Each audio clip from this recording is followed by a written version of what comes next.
La setmana passada, l'Azerbaidjan i Armènia van aconseguir tancar un acord de pau a Washington, la seu de la presidència dels Estats Units. I Trump es va afanyar en celebrar aquesta victòria únicament com una victòria del seu país sota la seva administració, ignorant la feina que anteriors negociadors, com la Unió Europea, havien fet per intentar resoldre el conflicte. Ara bé, aquest no és l'únic acord que, encara envoltat de polèmica, Trump ha aconseguit tancar en els seus primers mesos a Washington.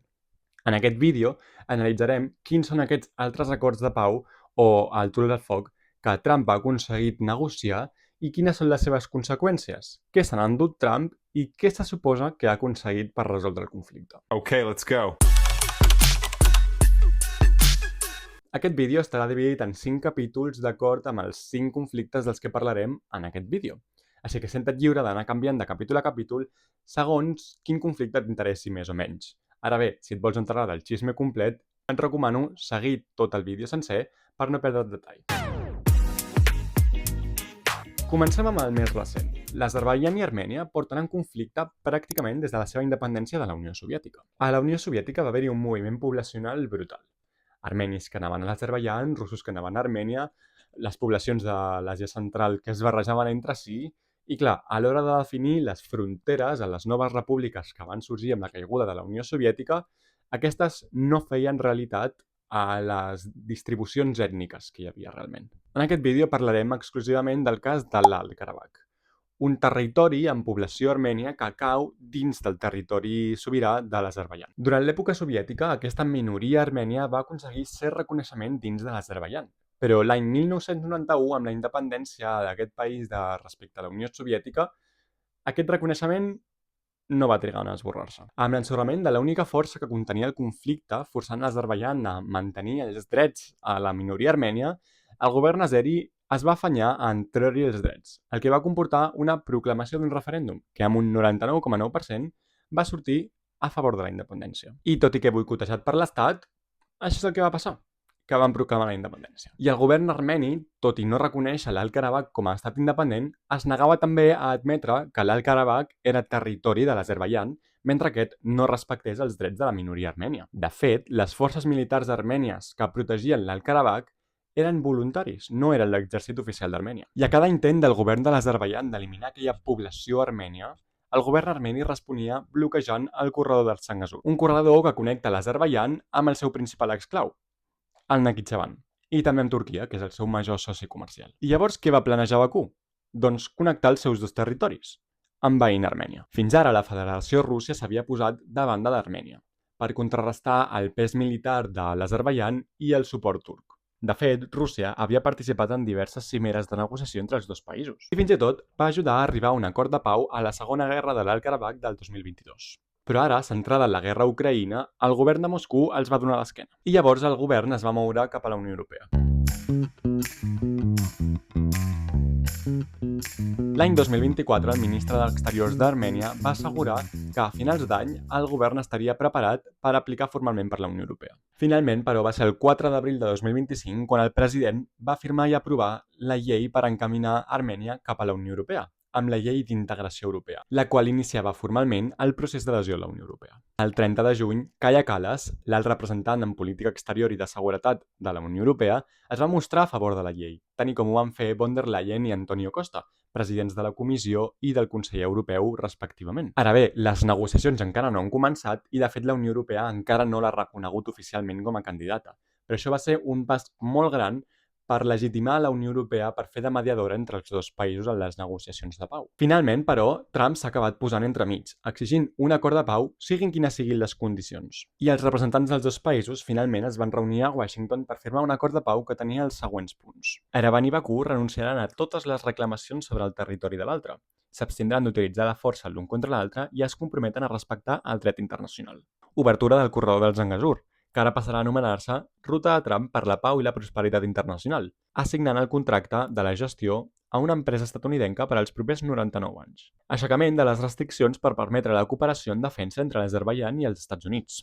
Bé, i com a nota de peu de pàgina, els dos líders han agraït la feina de negociadora de Trump, així com han anunciat que el nominaran per al Premi Nobel de la Pau. Ara bé, analitzem la lletra petita. Trump, a més, ha firmat acords bilaterals amb els dos països, comprometent-los a intensificar el comerç de tecnologia i energia amb els Estats Units. Això assegura una major dependència dels dos països cap als Estats Units, conferint-li major influència als Estats Units sobre la regió. L'Azerbaidjan, amb aquest tracte, començarà a picar pedra per convertir-se en la potència regional de la regió caucàsica, però la més possible intensificació de la cooperació en defensa amb els Estats Units li passarà factura. En certa manera, està en risc de caure en una situació com la de la Unió Europea, conferint-li més poder del que voldria a Washington per brindar seguretat a la regió. Això sí, cada vegada fent-lo més dependent en un sector tan crucial per a un país com és la seguretat i la defensa. A més, els drets del corredor del Sangasur seran per una empresa estatunidenca, el que li conferirà encara més poder al país de Donald Trump. Per altra banda, amb aquest tractat, tant Armènia com l'Azerbaidjan retiren les reclamacions territorials sobre l'altre país. Però això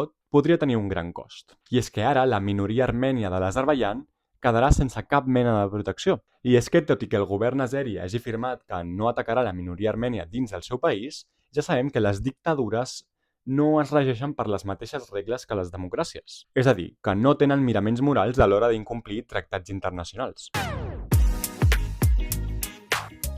La disputa territorial entre Cambodja i Tailàndia es remunta a l'any 1907, quan es va firmar l'acord que acabaria amb la guerra de 1907. En aquest acord es va traçar la frontera que dividia Tailàndia de l'actual Cambodja, que llavors era part de la Indoxina francesa, que seguia el curs del riu Mekong. Ara bé, a l'hora d'imprimir els mapes a París, la frontera es va desviar del riu, incorporant territoris que, segons el Tractat de Pau, quedaven del bàndol de Tailàndia a l'actual Cambodja. Un dels exemples més clars és el cas del temple de Preah Vihear, un territori que en teoria quedava dins del territori tailandès, però que, amb els mapes, quedava dins de l'actual Cambodja. El temple de Preah Vihear, construït en el segle XI per l'Imperi Khmer, queda a la frontera dels dos països, però és un símbol nacional, així com també un lloc de culte religiós i històric per Cambodja. Sigui com sigui, l'any 1954, Laos i Cambodja, amb la independència de l'Imperi francès, van heretar els drets territorials que havia firmat França. I 5 anys més tard, l'any 1959, Cambodja va portar el cas a la Cort Internacional de Justícia, que al final va acabar fallant en favor de Cambodja, reconeixent que el temple de Preah Vihear és un patrimoni cultural i històric de Cambodja. Tailàndia, però, no va acceptar la decisió, deixant el conflicte com a latent. És a dir, no hi havia cap disputa activa, però seguien haver-hi tensions. I, de fet, l'any 2008, quan Cambodja va voler nominar el temple de Preah Vihear com a patrimoni mundial, va haver-hi tensions. En un primer moment, Tailàndia va recolzar la candidatura, però per pressions internes al final va acabar canviant de posicions. Va acabar retirant el suport i escalant el conflicte fins a tensions militars directes. El conflicte, de fet, es va allargar fins l'any 2011, que amb la mediació de l'ASEAN i la reafirmació de la Cort Internacional de Justícia sobre la seva decisió de 1962, Tailàndia va haver de retirar les seves tropes. Finalment, el passat 28 de maig, un petit conflicte entre els exèrcits tailandès i cambodjà va resultar en un soldat cambodjà mort.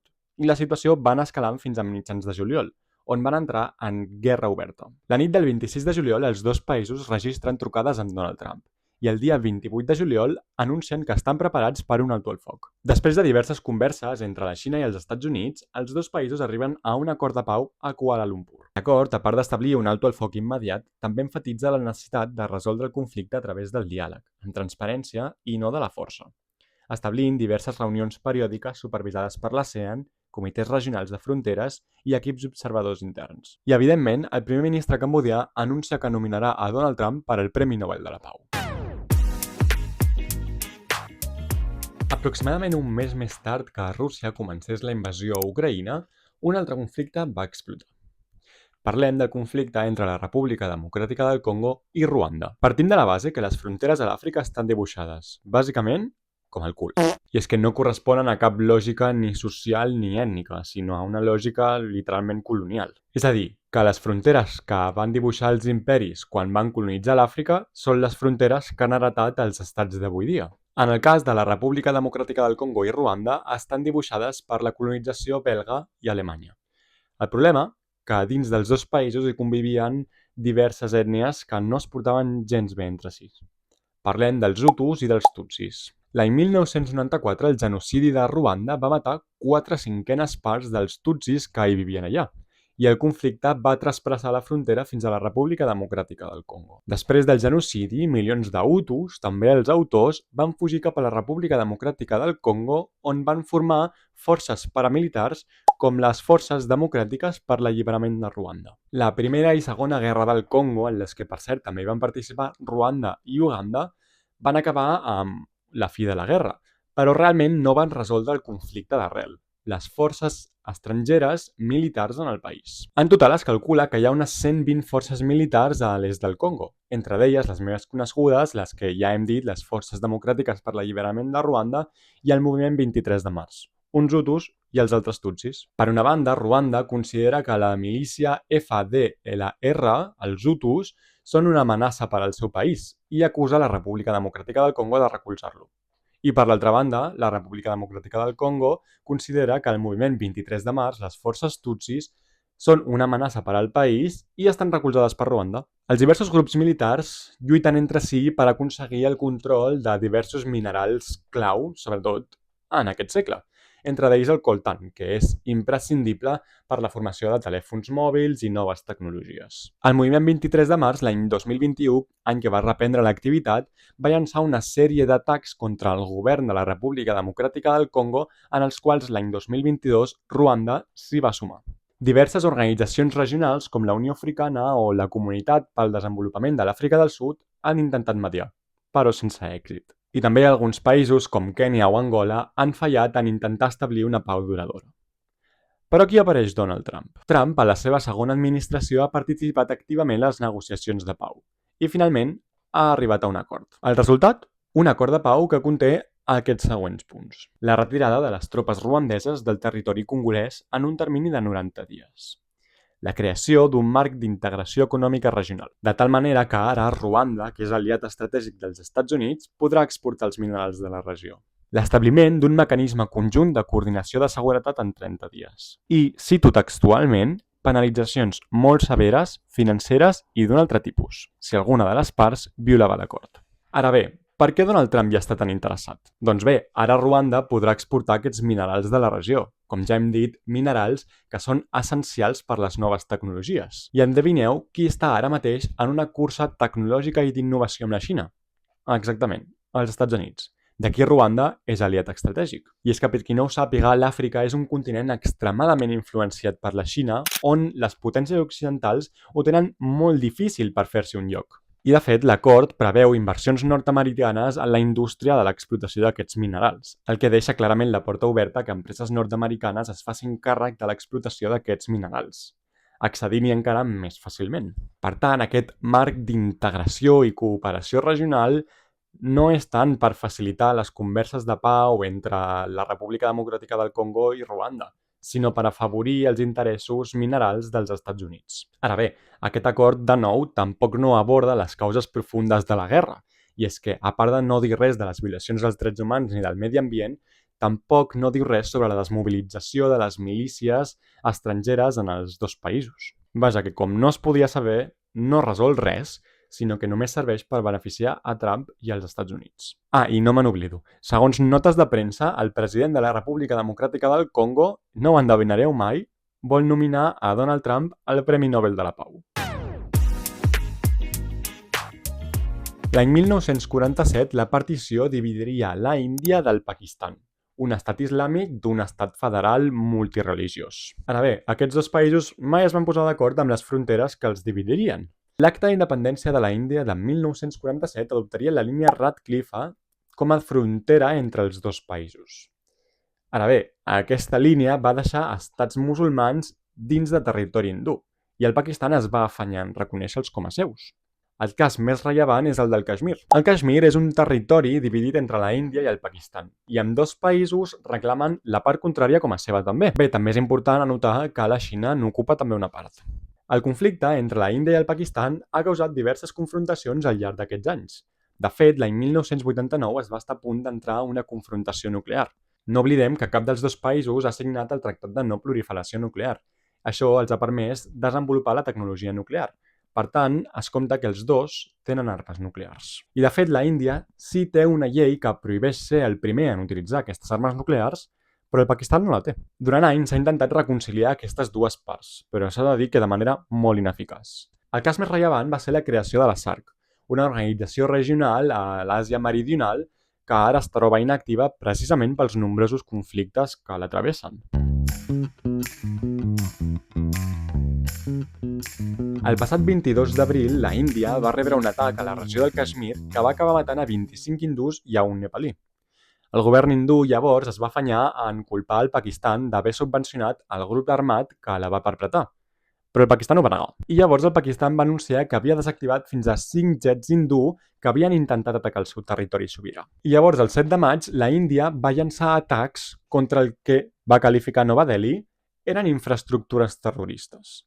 Així la guerra va anar a escalar fins que, evidentment, va mediar el nostre amic Donald Trump. Cal destacar que fins que no es va arribar a un alto el foc, el món va estar expectant. I és que crec que no cal recalcar la perillositat d'una escalada bèl·lica amb dos països nuclears. Amb la intervenció dels Estats Units, el 10 de maig va entrar en vigor l'alto el foc. Ara bé, les acusacions creuades d'incompliments d'aquest alto el foc no van trigar gaire. És a dir, l'alto el foc sí que és veritat que va parar oficialment l'intercanvi de míssils, però no va resoldre absolutament res, i les tensions avui dia encara segueixen a la regió. Però llavors exactament què en va treure els Estats Units de la seva intervenció? Doncs bé, primer de tot, influència sobre el Pakistan, un aliat tradicional de la Xina. Això ajudarà en teoria a frenar l'augment de la influència en un escenari de competició entre el gegant nord-americà i el gegant asiàtic. Reforçament de l'aliança amb la Índia, aliat clau dels Estats Units i principal rival de la Xina a la regió. A més, Trump va aprofitar per avançar les seves prioritats estratègiques, com el nou acord comercial amb la Índia que obriria la porta a empreses nord-americanes per així reduir la dependència que tenen aquestes amb la Xina. I, evidentment, no podia faltar el líder del Pakistan, seguint l'exemple dels altres conflictes que hem vist en aquest vídeo, anunciant que nominaria a Donald Trump al Premi Nobel de la Pau per la seva mediació i el seu lideratge en aquesta crisi. I finalment passem a l'últim conflicte de què Trump es vanta d'haver resolt. El conflicte entre Israel i l'Iran. Què passa entre Israel i l'Iran? Doncs bé, els que un dia van ser millors amics han estat tirant-se bombes durant dies. Però espera, com que millors amics? Doncs sí, com t'ho explico. L'Israel i l'Iran eren aliadíssims, vaja. Fins 1979, l'Israel i l'Iran eren aliats estratègics. De fet, tenien programes de cooperació fins i tot en defensa en una regió on Israel tenia tota la resta de països àrabs en contra. Ara bé, l'any 1979 va caure la monarquia Pahlavi que regnava a l'Iran i es va establir una república islàmica en forma de teocràcia, és a dir, un sistema de govern basat en la religió i liderada per un ayatollah, una figura religiosa. El nou règim va adoptar posicions antioccidentals i, molt més important, anti-israelí. Així que l'Israel va passar de ser millor amic a ser enemic de Teheran, la capital de l'Iran. L'Iran va començar a recolzar organitzacions terroristes com Hezbollah o Hamas. I a més, també va començar a desenvolupar un programa nuclear que Israel veu com una amenaça. Que no se m'oblidi. També va començar a negar el dret d'Israel a existir. Cal destacar que la regió de l'Orient Mitjà és coneguda internacionalment com un barril de pólvora. I és que cada espurna, cada petita acció pot encendre un conflicte més gran, una explosió que acabi tenint conseqüències fins i tot també a nivell internacional. De fet, l'existència d'Israel ha creat diverses crisis mundials, com la crisi del petroli, onades migratòries o també atacs terroristes. Tornant al conflicte entre Israel i l'Iran, aquesta enemistat s'ha mesurat no en conflictes directes, sinó en conflictes indirectes, imitant l'estil de la Guerra Freda en què els Estats Units i la Unió Soviètica es mesuraven en guerres a altres països o a altres regions de manera indirecta, com va ser el cas de la Guerra del Vietnam o la Guerra de Corea. És a dir, Israel i l'Iran han utilitzat les guerres al Iemen, a Iraq, a Síria, per mesurar-se entre si les seves forces militars. L'espurna, en aquest cas, que va encendre la confrontació directa entre els dos països de l'Orient Mitjà llavors, va ser la nova ronda d'atacs d'Israel a Gaza i el genocidi que està perpetrant contra la població palestina. El 13 de juny, Israel va atacar nombroses bases militars iranianes on es creia que Iran estava desenvolupant el seu programa nuclear, matant algunes persones molt importants dins l'exèrcit iranià. El seu objectiu era inhabilitar tant aeroports com bases militars com altres infraestructures claus. Però no va ser una missió amb gaire èxit. Perquè ens fem una idea, l'Iran desenvolupa el seu programa nuclear en instal·lacions molt profundes i recobertes de materials molt durs, molt difícils de penetrar. De fet, només hi ha un país que té el poder de penetrar aquestes bases nuclears. I, com no, són els Estats Units. Bé, després d'aquests atacs per part d'Israel, l'Iran va prometre conseqüències molt dures i, evidentment, les va complir. Aquí Israel va aprofitar per fer-se la víctima i aconseguir que els Estats Units entrés a la guerra. I ho va aconseguir? Doncs sí. A la nit del 22 de juny, els Estats Units va entrar a la guerra atacant diverses bases militars de l'Iran. Trump va anunciar que aquests bombardejos havien exitosament destrossat completament els objectius. Però més tard van reconèixer que potser no tant. Segons el mateix Donald Trump, aquests atacs no van aturar el desenvolupament nuclear de l'Iran, sinó que el van retrasar uns mesos o més aviat 1 o 2 anys, van dir. I l'Iran no es va quedar callat. Va respondre atacant bases militars estatunidenques al Qatar. Finalment, el 24 de juny va entrar en vigor un alto el foc mediat per Trump. Sí, el mateix que 48 hores abans havia entrat a la guerra. Però bueno, això... normal. Les converses es van tenir amb Trump com a mediador, amb Netanyahu com a primer ministre israelià i amb Qatar com a intermediador de l'Iran. Suposo que és normal no voler tenir converses amb qui fins fa poc estaves intercanviant missils i mediant un país que fa 48 hores t'havia bombardejat. Ara bé, anem a la part important. Què s'emporta Trump de tot això? Primer ho ha venut com un èxit personal. Fins i tot ha dit que els atacs a les bases iranianes eren part de la seva estratègia. També ha aconseguit protegir Israel, el seu major aliat al món, clar. També ha aconseguit deixar al marge altres potències com la Xina, Rússia o la Unió Europea, que també havien mediat, però sense èxit, però almenys ho havien fet de manera objectiva. I és que, evidentment, aquest alto el foc és un èxit de la política de màxima pressió contra l'Iran. Bé, tot això i que Netanyahu, com no, ha anunciat que nominarà Donald Trump per al Premi Nobel de la Pau.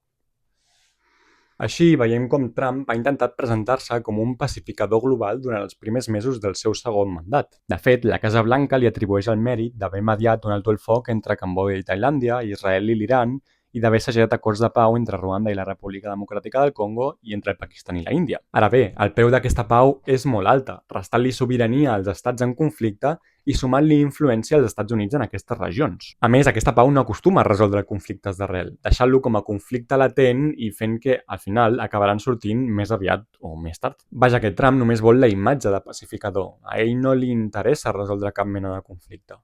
Ara bé, us dic, és normal si tenim en compte que els Estats Units són el major exportador d'armes del món. De fet, la indústria armamentística dels Estats Units és la més poderosa d'arreu del món i es beneficia precisament dels conflictes que hi ha arreu. Hem de tenir en compte que els Estats Units representen un 43% de les exportacions d'armes mundials i és un dels principals pilars econòmics dels Estats Units. Vaja, que sense aquests conflictes d'arreu del món, els Estats Units s'enfonsarien. Com sempre, no oblidis seguir-me i donar-li a m'agrada, ja que això recolza moltíssim el creixement del canal. Ajuda a YouTube també a veure que aquest vídeo agrada i a suggerir-lo a més gent.